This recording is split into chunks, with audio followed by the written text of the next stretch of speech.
Henry Ford തന്റെ കാറിന്റെ demand കുറഞ്ഞതായും അതുപോലെ തന്റെ ജോലിക്കാർ ജോലി ഉപേക്ഷിച്ചു പോകുന്നതായും മനസ്സിലാക്കിയപ്പോൾ തന്റെ ഇൻറ്റ്യൂഷൻസിനെ ഉൾപ്രേരണയെ ആശ്രയിച്ച് ജോലിക്കാരുടെ വേതനം ഇരട്ടിയാക്കുവാൻ തീരുമാനിച്ചു. മറ്റു പലരും അതിനെതിരായിരുന്നുവെങ്കിലും അദ്ദേഹം അതിനെ വകവെച്ചില്ല. അങ്ങനെ ഒരു വർഷത്തിനുള്ളിൽ ഫോർഡിന്റെ ഡിമാൻഡ് തിരികെ വന്നു. കാരണം ഫോർഡിന്റെ സ്വന്തം ജോലിക്കാർക്ക് പോലും ഒരു ഫോർഡ് അഫോർഡ് ചെയ്യാൻ സാധിക്കുന്ന അവസ്ഥയിലായത്രേ. പല സർവേകളിലും തെളിയുന്നത് ലോകത്തിലെ ഉയർന്ന നേതാക്കളിൽ പലരും ഒരു ക്രൈസിസ് വരുമ്പോൾ ആശ്രയിക്കുന്നത് തങ്ങളുടെ ഇൻറ്റ്യൂഷൻസിനെയാണ്, ഉൾപ്രേരണയാണ് എന്നാണ്. ഇൻറ്റ്യൂഷൻസ് അത്ര പ്രധാനവും സഹായകരവുമാണ്. ഈ ഇൻറ്റ്യൂഷൻസ് നമ്മളിലും വളർത്തിയെടുക്കാൻ സാധിക്കും.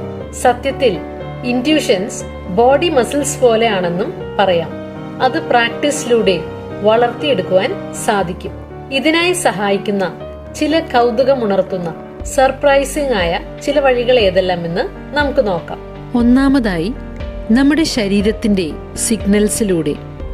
പഠനങ്ങൾ കാണിക്കുന്നത് നമ്മുടെ ഇൻറ്റ്യൂഷൻസ് ആദ്യം സ്വാധീനിക്കുന്നത് നമ്മുടെ ശരീരത്തെ തന്നെയാണെന്നാണ്. നമ്മുടെ ബോധമനസ്സ് ഒരു പ്രത്യേക കാര്യം മനസ്സിലാക്കുന്നതിനേക്കാൾ മുൻപ് തന്നെ നമ്മൾ അറിഞ്ഞിരിക്കേണ്ടത് എന്താണെന്ന് നമ്മുടെ ശരീരത്തിലൂടെ നമ്മുടെ ഇൻറ്റ്യൂഷൻസ് നമ്മളെ ധരിപ്പിക്കുന്നു.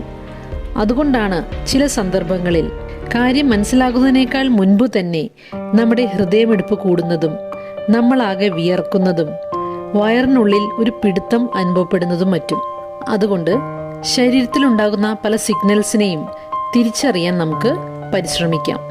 രണ്ടാമതായി, ഡബിൾ വിഷൻ എന്ന പ്രത്യേകത മനസ്സിലാക്കുന്നത്. നമ്മുടെ കാഴ്ചയ്ക്ക് രണ്ട് വ്യത്യസ്തമായ പാതകളുണ്ട്. ഒന്ന് കോൺഷ്യസ് ആയ, ബോധപൂർവകമായ കാര്യങ്ങൾ നേരിട്ട് കണ്ട് മനസ്സിലാക്കുന്നതായ പാത. രണ്ടാമത്തേത് ഇൻറ്റ്യൂറ്റീവായ പാത. ഇൻറ്റ്യൂറ്റീവായ പാതയുടെ ഫലമായി നമ്മൾ യഥാർത്ഥത്തിൽ തിരിച്ചറിയാൻ കഴിയുന്നതിനേക്കാൾ കൂടുതൽ കാര്യങ്ങൾ നമുക്ക് കാണുവാൻ സാധിക്കുന്നതാണ്. ഉദാഹരണമായി, ബ്ലൈൻഡ് സൈറ്റ് ഉള്ള വ്യക്തികളിൽ, അതായത് തലച്ചോറിലുണ്ടാകുന്ന ക്ഷതങ്ങളാൽ കാഴ്ച നഷ്ടപ്പെട്ട വ്യക്തികൾക്ക് മുൻപിലുള്ള തടസ്സങ്ങളെ തിരിച്ചറിയാൻ, അതുപോലെ മുൻപിൽ നിൽക്കുന്ന വ്യക്തിയുടെ മുഖഭാവങ്ങൾ തിരിച്ചറിയാൻ സാധിക്കുമെന്നാണ് പഠനങ്ങൾ കാണിക്കുന്നത്. അവരുടെ ഇൻറ്റ്യൂറ്റീവ് വിഷനിന് കാരണമായ പാത ചുറ്റുമുള്ള കാര്യങ്ങളെ തിരിച്ചറിയുന്നു. അതെങ്ങനെ അവർക്ക് സാധിക്കുന്നു എന്നവർ അറിയുന്നില്ലെങ്കിൽ പോലും അവരത് മനസ്സിലാക്കുന്നു.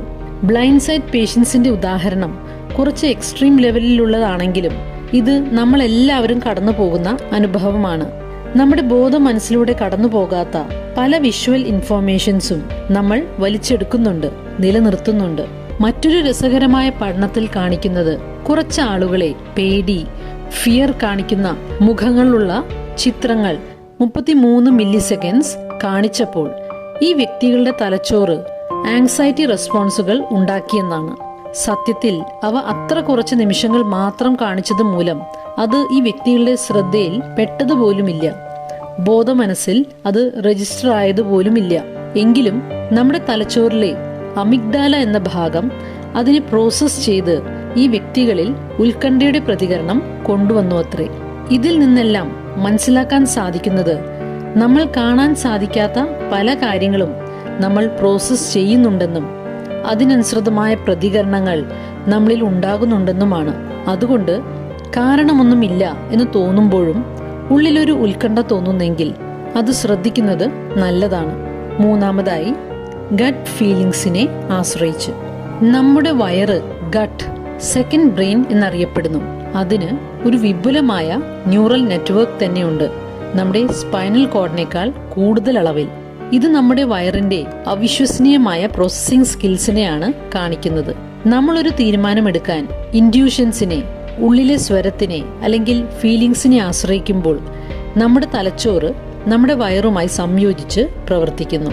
2005 കോളേജ് വിദ്യാർത്ഥിനികളിൽ ഒരു പഠനം നടത്തി. 2 വർഷം അവരുടെ ഇൻറ്റ്യൂഷൻസിന്, ഉള്ളിലെ ഫീലിംഗ്സിന് അനുസൃതമായ ഭക്ഷണ ക്രമീകരണങ്ങൾ നടത്തിയ വിദ്യാർത്ഥിനികളിൽ ഈ 2 വർഷം ഡയറ്റിംഗ് ചെയ്ത മറ്റുള്ളവരെ അപേക്ഷിച്ച് അവരുടെ വെയിറ്റ് വേണ്ട പോലെ നിലനിർത്തുവാനും ലോ കൊളസ്ട്രോൾ ലെവൽ നിലനിർത്തുവാനും കാരണമായി.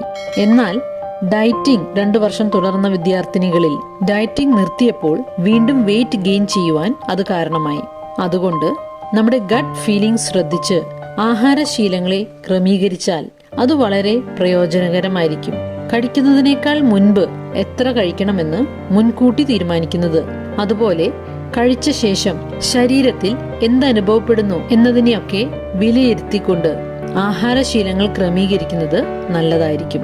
4-മതായി, നമ്മുടെ തലച്ചോറിന്റെ പ്രത്യേകതകൾ മനസ്സിലാക്കി പ്രവർത്തിക്കുന്നത്. കാര്യങ്ങൾ യുക്തിപരമായി വിലയിരുത്തുന്നതും മറ്റും വളരെ പ്രധാനമാണെങ്കിലും നമ്മൾ അറിയാതെയും പല കാര്യങ്ങളും നമ്മൾ വിലയിരുത്തുന്നുണ്ട് എന്ന് നമ്മൾ മനസ്സിലാക്കണം. പുതിയൊരു ഇൻഫർമേഷൻ സ്വീകരിക്കുവാൻ ഏറ്റവും യോജിച്ച സാഹചര്യം ഏതാണ്? വളരെ ഫോക്കസ്ഡ് ആയിരിക്കുമ്പോഴോ അതോ അശ്രദ്ധമായി ഇരിക്കുമ്പോഴോ എന്ന് ചോദിച്ചാൽ പലരും പറയാൻ സാധ്യതയുള്ളത് ഫോക്കസ്ഡ് ആയിരിക്കുമ്പോഴാണ് എന്നായിരിക്കും. എന്നാൽ അതങ്ങനെയല്ല എന്ന് പഠനങ്ങൾ കാണിക്കുന്നു. കുറച്ച് ആളുകൾക്ക് കുറെ ചിത്രങ്ങൾ കാണിച്ചു. അതിൽ പകുതിയോളം ചിത്രങ്ങൾ, ഇമേജസ്, അവർ പൂർണ്ണമായും ശ്രദ്ധ കൊടുത്തപ്പോൾ കാണിച്ചു.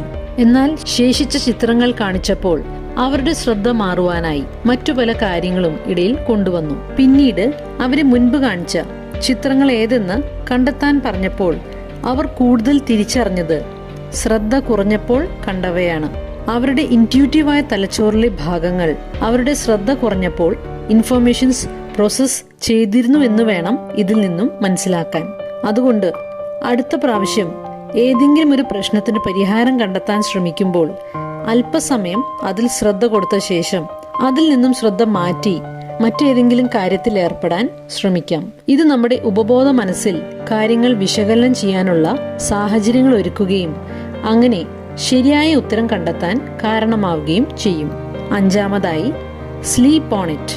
രാത്രി ഉറങ്ങുമ്പോൾ, പ്രത്യേകിച്ച് REM സ്റ്റേജ് സ്ലീപ്പിൽ, പകൽ കണ്ട പല കാര്യങ്ങളെയും മറ്റു പല ആവശ്യമായ ഇൻഫോർമേഷൻസുമായി സംയോജിപ്പിക്കാനും പല ഇൻഫോർമേഷൻസിനെ കൂട്ടിയോജിപ്പിച്ച് പുതിയ പരിഹാരങ്ങൾ കണ്ടെത്തുവാനും മറ്റും നമ്മുടെ തലച്ചോറ് ശ്രമിക്കുന്നു. അതുകൊണ്ട് ഉണർന്നിരിക്കുമ്പോൾ നമുക്ക് കിട്ടാത്ത പല ഉൾക്കാഴ്ചകൾ ഉറക്കം കഴിഞ്ഞെണീക്കുമ്പോൾ നമുക്ക് ലഭിക്കുന്നു. ഹാർവാർഡ് മെഡിക്കൽ സ്കൂളിലെ ഒരു പ്രൊഫസർ പ്രയാസകരമായ തീരുമാനങ്ങൾ എടുക്കാൻ ഡ്രീം ഇൻക്യുബേഷൻ എന്ന ടെക്നിക് റെക്കമെൻഡ് ചെയ്യുന്നുണ്ട്. ഈ ഒരു ടെക്നിക് അനുസരിച്ച് നമ്മൾ സൊല്യൂഷൻ കണ്ടെത്താൻ ആഗ്രഹിക്കുന്ന ആ ഒരു പ്രശ്നത്തെ കിടക്കുന്നതിനേക്കാൾ മുൻപ് എഴുതി വെച്ച് അതിനെക്കുറിച്ച് ചിന്തിക്കുക. അതിനുശേഷം കിടന്നുറങ്ങുക. നമ്മുടെ ഉപബോധ മനസ്സ് രാത്രിയിൽ അതിൽ വർക്ക് ചെയ്ത് ഒരു പരിഹാരം കണ്ടെത്തി തരുമെന്ന് അദ്ദേഹം പറയുന്നു. മെഡിറ്റേഷൻ ചെയ്യുന്നതും അല്പസമയം ദിവസവും ആത്മപരിശോധന ചെയ്യുന്നതും സോളിറ്റ്യൂഡിൽ ഏകാന്തതയിലായിരിക്കുന്നതും സത്യസന്ധത ഒതന്റിസിറ്റി കാത്തു സൂക്ഷിക്കുന്നതും സഹാനുഭൂതി എമ്പതി വളർത്തിയെടുക്കുന്നതും മറ്റും ഇൻറ്റ്യൂഷൻസ് വളർത്തിയെടുക്കാൻ മറ്റു നല്ല വഴികളാണ്. ഹൈലി ഇൻറ്റ്യൂട്ടീവ് ആവാൻ ഒരു ചെറിയ ടെക്നിക് പറഞ്ഞുകൊണ്ട് അവസാനിപ്പിക്കാം. ആദ്യം ശരീരത്തിലൂടെ സ്കാൻ ചെയ്യുക, തല തൊട്ട് പാദം വരെ. അങ്ങനെ ഓരോ ഭാഗങ്ങളിലൂടെ സ്കാൻ ചെയ്യുമ്പോഴും ശരീരത്തിന് എന്ത് അനുഭവപ്പെടുന്നു എന്ന് ശ്രദ്ധിക്കാം. അതിനുശേഷം ശരീരം ഒന്നാകെ എന്ത് അനുഭവപ്പെടുന്നു എന്ന് അറിയാൻ ശ്രമിക്കാം.